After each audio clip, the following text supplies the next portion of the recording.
मित्रों, हमारे सनातन धर्म के श्रावण मास में शिवलिंग पर जलाभिषेक, दुग्धाभिषेक, बिल्वपत्र, पुष्प अर्पण और उपवास का बड़ा महत्व दिया गया है।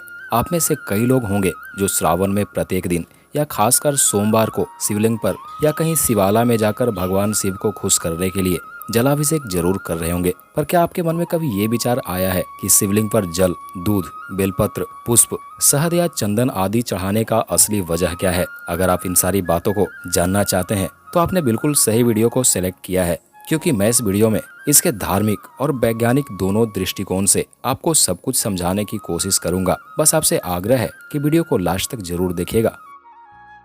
मित्रों, हमारे सनातन धर्म के कई पुराणों में यह वर्णन मिलता है कि अमरत्व प्राप्त करने के लिए अमृत की खोज में देवताओं और दानवों ने मिलकर समुद्र मंथन की थी, जिसमें मंदराचल पर्वत को मथनी और बासुकी नाग को नेति यानी कि रस्सी के रूप में लिया गया था और देव तथा दानव मिलकर क्षीर सागर का मंथन शुरू कर दिया था। इस मंथन में स्वयं भगवान विष्णु कच्छप अर्थात कछुए के रूप में मंदराचल पर्वत का आधार बन गए थे। उस समुद्र मंथन के दौरान अमृत व बीज के अलावा कई रत्न व अनमोल वस्तुएं निकली थी। लेकिन यहाँ एक समस्या और हो गई। अमृत का पान तो सभी कर सकते थे, पर विष का पान कौन करेगा? देवता और दानवों में से किसी में भी इतनी क्षमता नहीं थी कि वो विष का पान कर सके। तब सभी देवताओं ने भगवान शिव का स्मरण किया।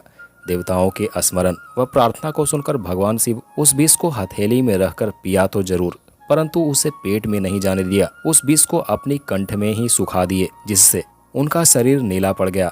यही कारण है कि उनका नाम नीलकंठ भी पड़ा। भगवान शिव जब विष का पान कर रहे थे तब विष की कुछ बूंदें जमीन पर गिरी, जिसे जहरीले जानवर जैसे सांप, बिच्छू ने उसे धारण किया। लेकिन उस विष का ताप इतना अधिक था कि भगवान शिव भी उसे सहन नहीं कर पा रहे थे। इसलिए देवताओं ने उनके ऊपर जल व दुग्ध से अभिषेक किया ताकि उनका शरीर ठंडा रह सके। जिस वक्त भगवान शिव विषपान किए थे वह सावन का महीना था। तब से लेकर अब तक भगवान शिव के शरीर को ठंडा रखने के लिए अभिषेक की परंपरा चली आ रही है। हालांकि बेलपत्र आदि भी उनके शरीर को ठंडा रखने के लिए ही प्रयोग किया जाता है। इस बात का वर्णन भगवत पुराण, महाभारत तथा विष्णु पुराण में किया गया है। ये तो हुई धार्मिक कारण। अब थोड़ा वैज्ञानिक दृष्टिकोण से भी देखते हैं। आपने जहाँ भी शिवलिंग देखे होंगे उनमें से ज्यादातर शिवलिंग नदियों, कुओं, तालाबों व सागरों के आसपास होते हैं, अर्थात जहाँ जल का स्रोत हो।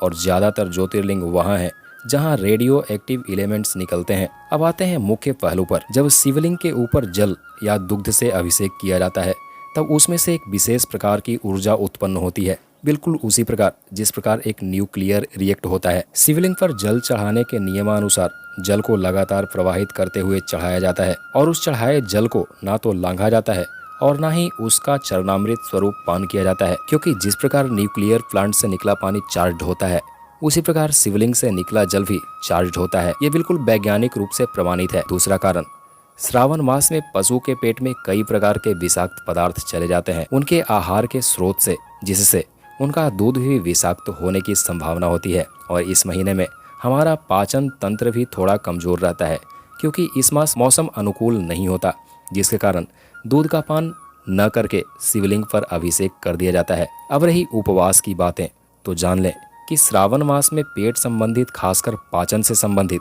कई समस्याएं आती है, जिसके निवारण के लिए उपवास का महत्व दिया गया है। कम से कम पूरे महीने नहीं, परंतु 4 उपवास जिसे श्रावण के सोमवार से जोड़ा गया है। अब आप सारा मामला समझ गए होंगे। अगर वीडियो से रिलेटेड किसी प्रकार का सवाल हो तो आप हमें कॉमेंट बॉक्स में बता सकते हैं। आज के वीडियो में बस इतना ही। मिलते हैं अगले वीडियो में, तब तक के लिए नमस्कार।